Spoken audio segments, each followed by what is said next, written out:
listeners, to the BizBlend podcast, the show where soulful leadership meets sharp business strategy. In today's episode, we are stepping into a story that blurs the lines between capitalism and consciousness. Listeners, our guest, Louis Kim, is not just a successful entrepreneur who's built and sold over $50 million in businesses. He's also a spiritual leader, a private equity investor, and a fierce advocate for healing through ownership and plant medicine. And from the boardroom to the sacred circle, Lewis brings a rare but authentic balance of business insight and also soul wisdom. Trust me, listeners. So, together in this episode, we'll be exploring how personal breakdown can lead to powerful breakthroughs and how aligning our inner purpose with our outer mission can reshape not only our business outcomes, but the legacy that we leave behind. So let's quickly dive into this conversation. So, Lewis, welcome to the show, and I'm absolutely honored to have you here with us. Oh my gosh. I'm like grinning ear to ear from that intro. That was so unexpected. Thank you for that. And unexpected in the way because let me tell all the listeners that before beginning the conversation, we were having quite a wonderful chat in there, and how uh, we mentioned about what we are trying to achieve, or how do we envision that how this platform or the podcast is trying to do what. And somewhere in that conversation there was legacy involved, whether it's for 10 people or just one person, or maybe thousands and millions of listeners out there. And that this is, I don't know, it's a coincidence, or this is how alignment works, but this is really interesting, Louis. Well, when you said legacy, I started laughing because the name of my firm is Yusan Capital. And Yusan in Korean, literally the interpretation is inheritance or what you leave behind. But it can Okay. also mean legacy. And so when the firm was formed, it was very much up behind this idea of legacy and the Mhm. impact of what you leave behind. And not necessarily just the monetary things you leave behind, but ultimately the indelible fingerprints that we leave behind on people, resources, and things. So it's it's I don't know if you did the research on that before or if that was that came up because of our conversation. No, that I need to ask my writer then.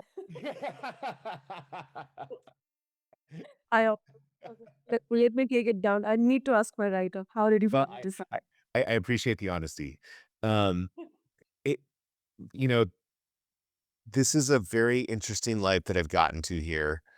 Uh, Mhm. I grew up in a family of entrepreneurships. I bought my first business when I was 21, 22. May have been 23, and it's been a lifetime of buying, selling, building small businesses that has evolved into a more organized form of essentially what my family had done when I was a child, which is through the use of investor capital and going out and just pursuing larger ventures. Um, Mhm. Life is not without its hiccups and roadblocks that we run into. And somewhere in my early to mid 30s, I Mhm. went down a really dark path, and it took a few years. Exited from some things, and there was a period of time of just a lot of self destruction. And it was this idea that here there was this amazing life happening around me. I had this woman that loved me. I have these thriving businesses going on, but just a complete lack of happiness. Constantly asking myself, why am I not happy? And finding myself in depressive states, and ultimately pursuing those patterns of things that are just not healthy for you. Ultimately, this is something I've adopted and understood now. Self-destructive behavior, all self-destructive behavior is ultimately leading to a path of death. It's just a question of how long it takes, right? For me, it was overconsumption of a variety of things, but it's no different than someone who's addicted to drugs. And in the heart of Mhm. the drugs you're on, it could be, a matter of a few years, but some things take a lifetime. And finding this path of spirituality and consciousness really helped evolve and change and really align who I am, and create an entire business and path of entrepreneurship that could be aligned in a way that matches my values, the mission that I have, and moving in that direction. And really, those plant medicines were a major component of allowing myself to reach and sense the place of consciousness. S- That's great. So, do you think, or do you feel, I mean, it's a very sensitive, it can be a sensitive question, but do you feel guilt that your personal life affected your professional front? Because um, this can definitely, I mean, in fact, my co-host Avik, he had shared his story, and there was, kind of reminded me, there was a small component of that conversation that he shared where a personal decision with respect to a relationship that deeply affected him. So that's where many of the professionals, entrepreneurs, they kind of assume that I should absolutely keep away my personal life away from my profession because it's going to completely destroy me. Do you feel guilt that you let that happen with you, or do you feel that whatever it was, I still came out of it and I learned from those experiences?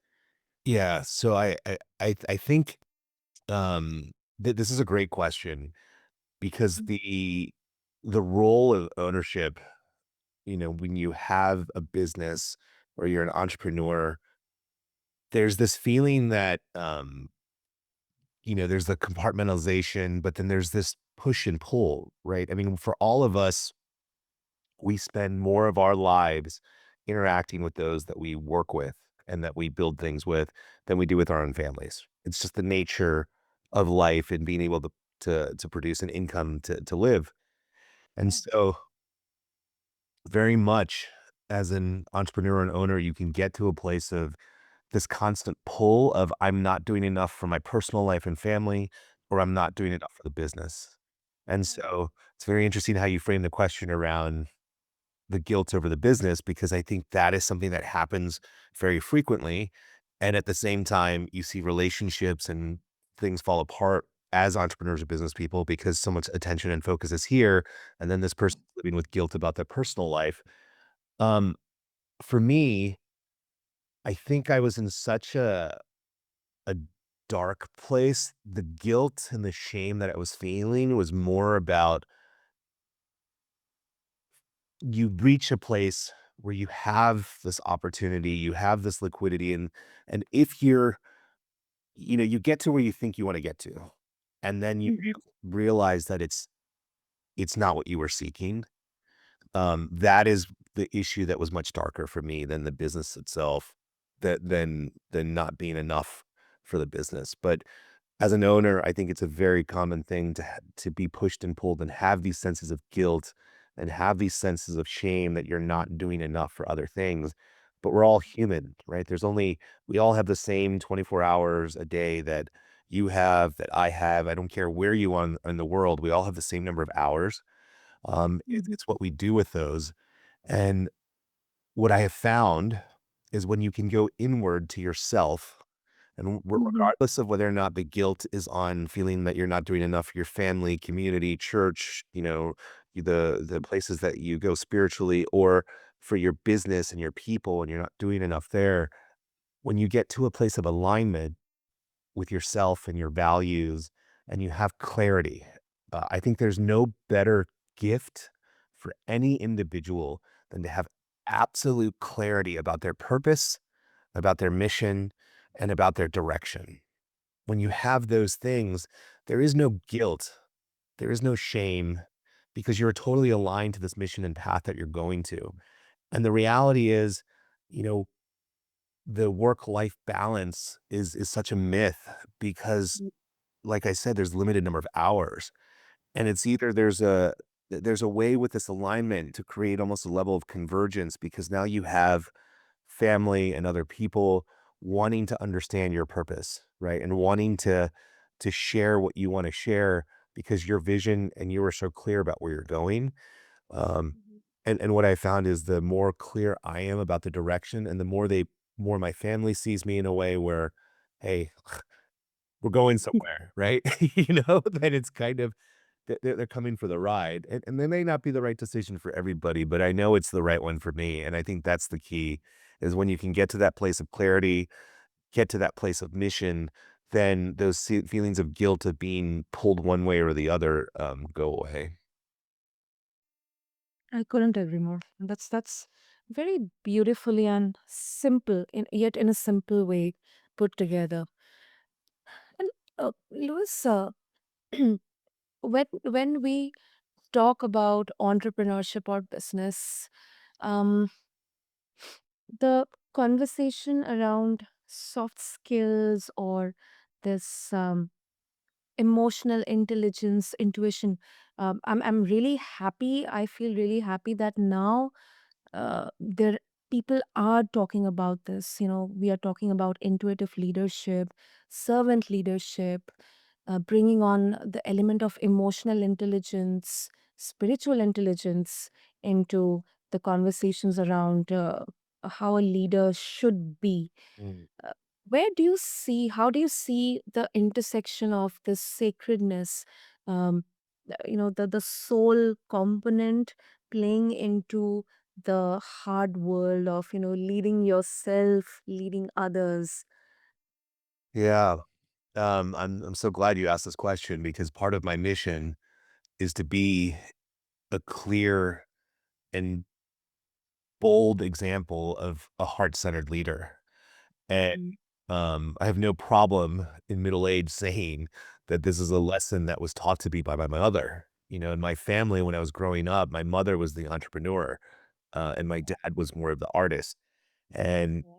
she really exemplified this, and she did it with her heart and soul. And what it's Mhm, taught me about leadership and about where you move and how you move people, you're absolutely right. The emotional intelligence of being able to connect and being mhm, able to show people, and this goes back to that thing of clarity of having this vision of where you're going, and you compel them because you care, and you give them and make them feel the drive and the mission. It's very important. Um, they've done studies here in the United States where there's an income threshold, and this was those studies that I'm referencing are probably about almost 10 years old, so these income levels are probably higher at this point. But for most workers at that point, it was around 75,000 a year, was the threshold. And once you achieve that threshold, for most workers, marginal incremental gains in income did not matter as much as how their, employers or their business, how they felt, like, how they felt about, the productivity, like, was it important what they were doing? So those intangible things outside of that. Um, in the US right now, mhm, 1 in 6 employees are what they call actively disengaged. And mhm, and that just doesn't mean that, like, they're not showing up and that they're, like, that they're not fully engaged. They are actively disengaged, which means those are people getting paid. 1 in 6 employees getting paid to mhm, actively be disruptive, cause problems, basically the problem child, the prototypical problem child within an organization. Why mhm, do you think that is? It's because people have felt for a very long time, um, underappreciated. They feel as if they don't matter. The corporate idea and the hierarchy that's constantly pushing, especially on publicly traded companies about shareholder value, has really created this schism between management and quote unquote labor, and it's because the soul of these businesses are gone. And you look at some of the businesses in the United States, like Costco, which are continuing to thrive regardless of markets, and they tend to be the businesses that really take care of their people. I believe we are on the cusp of a lot of changes. I think there will be more of an emergence of these things where you are paying more attention to the intangible aspects and caring more for your people, because ultimately, the better that your people are taken care of, the more productive they are. The more productive they are, the more they care, and the more they're driven by the mission, the more the company and everything does better. And that's where I think as a leader, learning to really connect and care with people is absolutely one of your greatest skills. Um, there's the saying of people won't remember what you say, but will remember how you make them feel. And as a leader, I think it's very important that we are cognizant and aware of how our people are feeling and responding, because it matters. Absolutely, absolutely. That's golden and that's fundamental. Fundamental. Um, Now circling back, going back to when you mentioned about Yusan Capital, how it symbolizes, legacy. It's not the average PE firm that we get to know in the investor circles.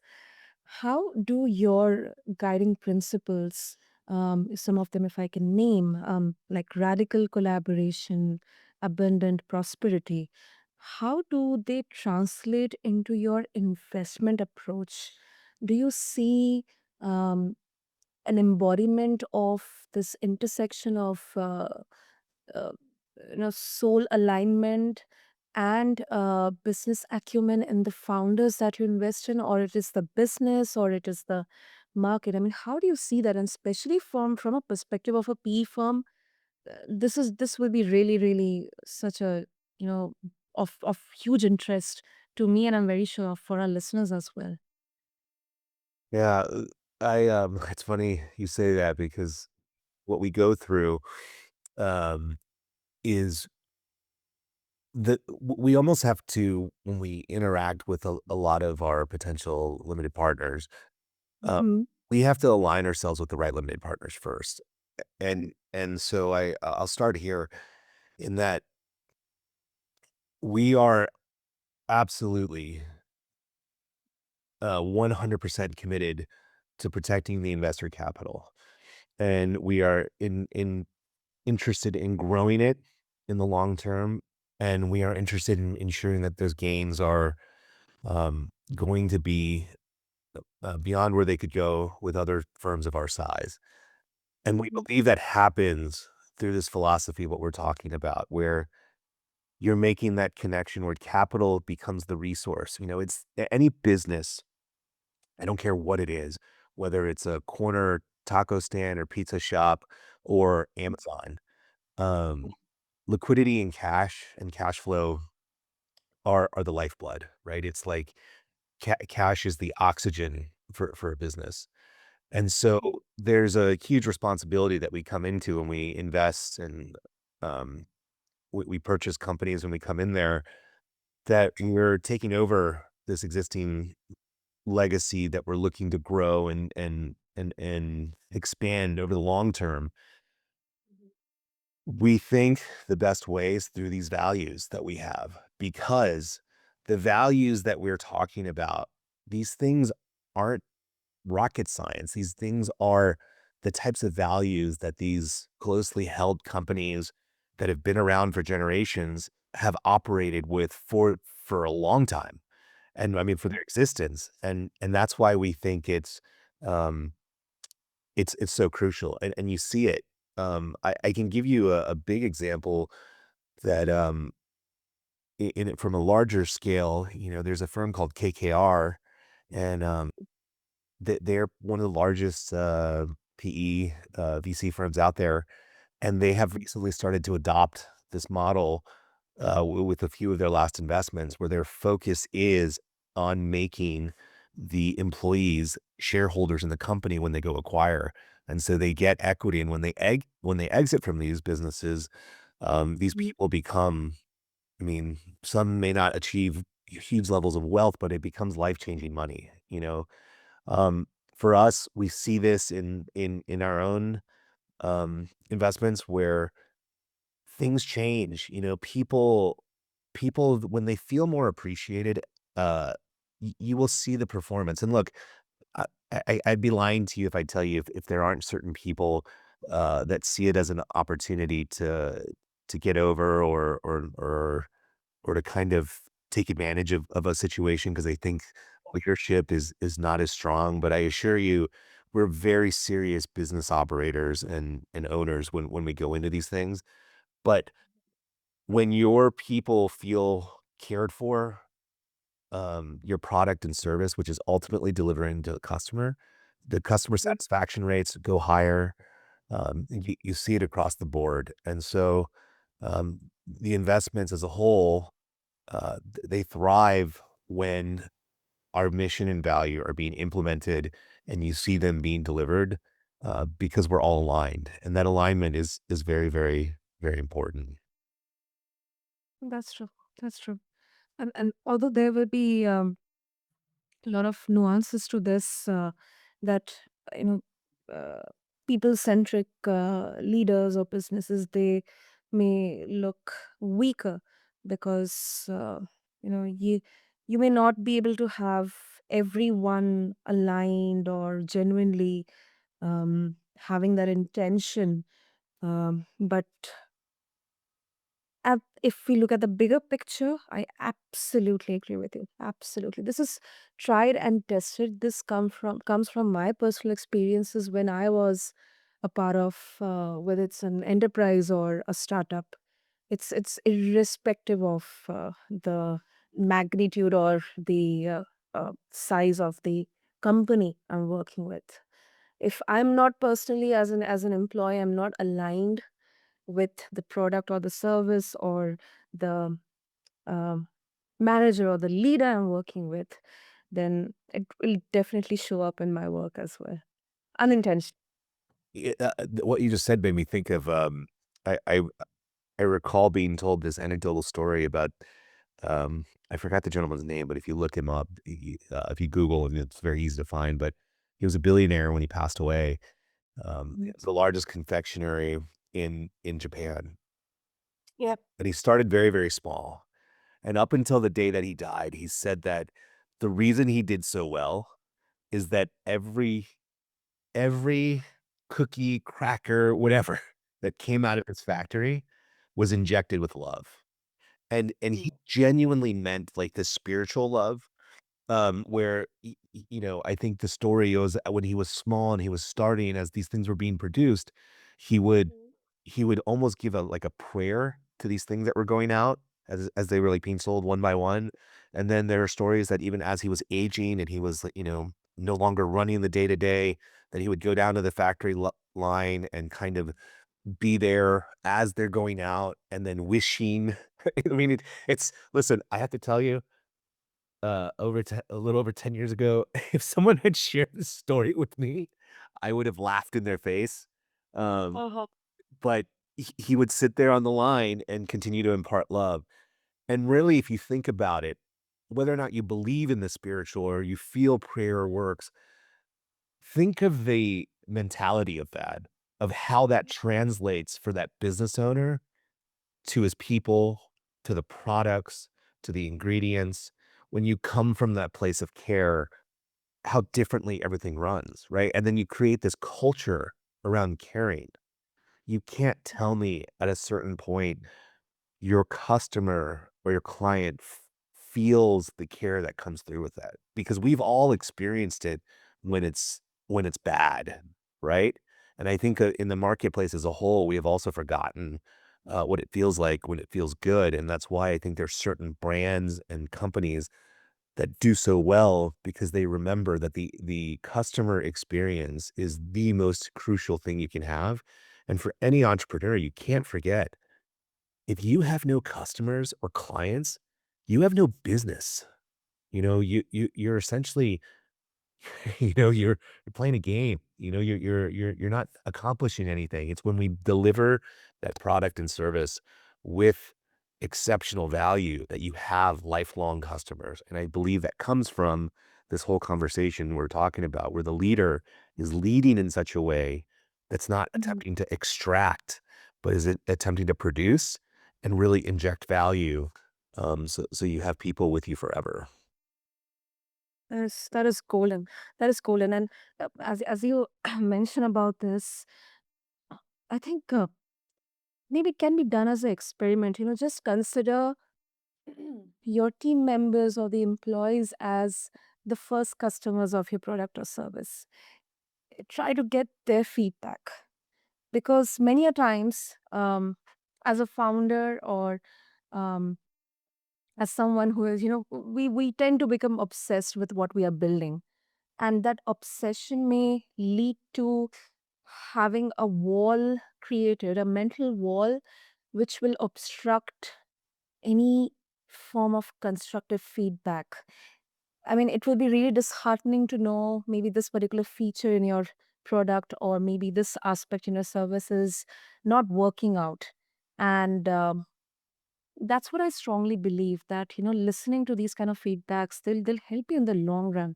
It may be disheartening initially. You may have to do huge overhauls and make huge changes. It may personally challenge the way you believe or you think, but you know, take it, from the ones who are working on the front. So that's what I believe. Yeah, I believe, that we need to be fulfilled. We can have all the success in the world, all the money in the world, and it's meaningless because we can't take it with us.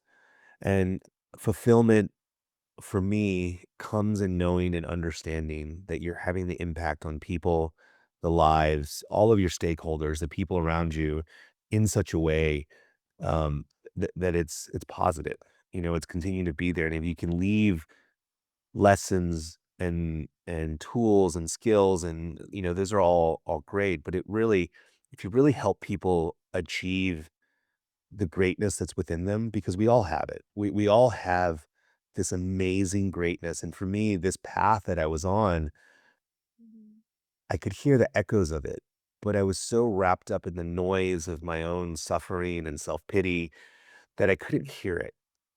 And once I allowed myself to hear it, it emerged in such a way that it's like this fire within me, and a fire that you can't put out. And it's allowed me to lead myself in this way where, I will lead myself and others from a place of empathy and love.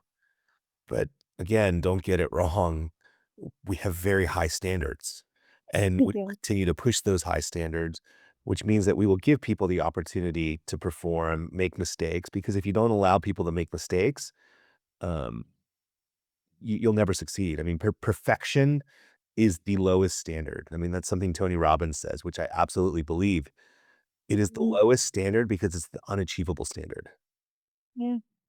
Yeah. And if and so being able to have a high standard, but allow for those mistakes to be made, make them quickly, and you keep moving, you allow people to develop and grow, because that growth, really is so important for people. Um, yeah, I mean, it, you know, f it's a funny life we lead, because I can tell you, as a child, when I had visions of what I wanted to do and be in business, I can tell you the last place I thought I'd be was, having this conversation about consciousness and capitalism. I think that's where I was always being led, because of my own mother, because of the giant heart she had, and, like, no matter what she suffered through, she would Mhm. always be out there helping people. I mean, I can remember when they owned a liquor store in, near DC, and they bought a business from a broker, all lies about how much money it was making, right? Like, all lies. So they went in thinking, "Oh my gosh, this is gonna be great. We can send, kids to college and no problems, right? They get into the business and the revenue was like 50% of it, right? And, they bought it, as one of those situations, I think in hindsight, my mom was like, this was probably one of those too good to be true deals because the owners were willing to finance, they were owning the real estate, all of these things, and they get into it and they find out it's 50% because it's been run into the ground because the actual owner passes away. His children were doctors and lawyers, and they didn't want it, and so it had been unattended to for almost a decade. They go into it and they suffered a lot. I mean, the license back then in Maryland was such that, there were set hours that they had to be open, and they had to open at 8 o'clock, and the business closed at 2 a.m. because it had a bar. They did that for 9 years, and they suffered. They ultimately built this thing and turned it into something that really grew, and they sold it for a profit, and then they ended up going into something far more, um, f far better in terms of a lifestyle because the hours and everything, but what I wanna share is I share that background to say there was a lot of suffering. That period of time, the only time I could actually see both of my parents in elementary school was to spend my summers with them at this liquor store literally all day. That's actually I always joke that my first job was at 8 years old, because there was a time when, it was so busy, some people didn't show up, my mom had no choice. I was like, "Let me help you." She taught me how to run a lottery machine, and the store back then, the lines would be forever because there were not many lottery machines, and so I sat there and I learned to run the lottery machine and did that for hours to support.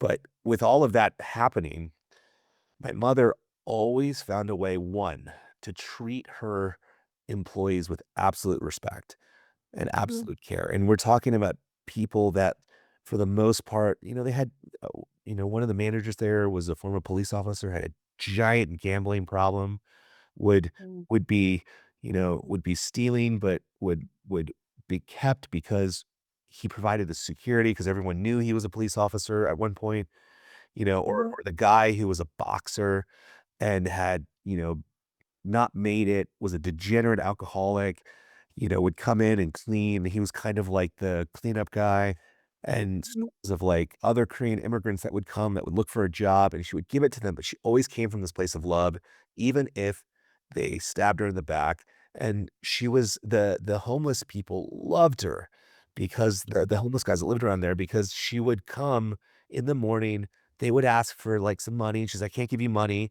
And she'd be like, "Well, if you sweep the parking lot, I can give you a 12 pack," because that's what that guy needed, right? Like a 12 pack of beer. But I think those lessons really taught me how important it is to really care about everybody around you and everyone in the sphere of your business because it matters. And that stretch at that time, those liquor stores that were in this area from that into the DC border were constantly being held up. It was a Mhm. very regular thing. I mean, talking with shotguns and everything. And the 9 years that my mother was in business, she took something that was struggling and my dad as well. I mean, he was a part of this. They sold it for a profit, but not one time did they ever get robbed, right? That doesn't happen, because you're focused on just making money, right? That happened because she was protected. And she was protected by the community, and the community grew to the point where they loved this person and cared about this person, where the point where half of the customers were calling her mama, by the time that they had sold it. And I think that has taught me when you look at this as a more organized way and you look at it professionally, you can bring that ethos into these things so that this care and love exists because ultimately it becomes a fuel that burns and energizes an operation and within a business. Wow. I can't imagine. I mean, that's how, irrespective of what you are doing now, our childhood experiences, they shape the way Yeah. we set on, whether it's through our parents or our friends, um, or the environment we are in. These experiences, they form the most fundamental um, base of what we are set on. Uh, I just Mhm. I don't know if this will make it in or not, but in this moment, I just want to comment. That was a story I didn't think I'd be sharing, and I think it has a lot to say with this conversation, and even the pre-conversation we had before. So I really want to thank you for guiding us this way because it's it's a great thing to make a connection in that way because I hadn't thought about those memories in a very long time.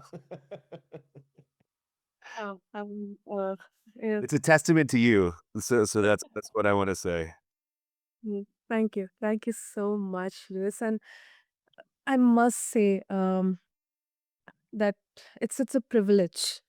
It is a privilege that in such a great way um, your parents they inspire you for lifelong.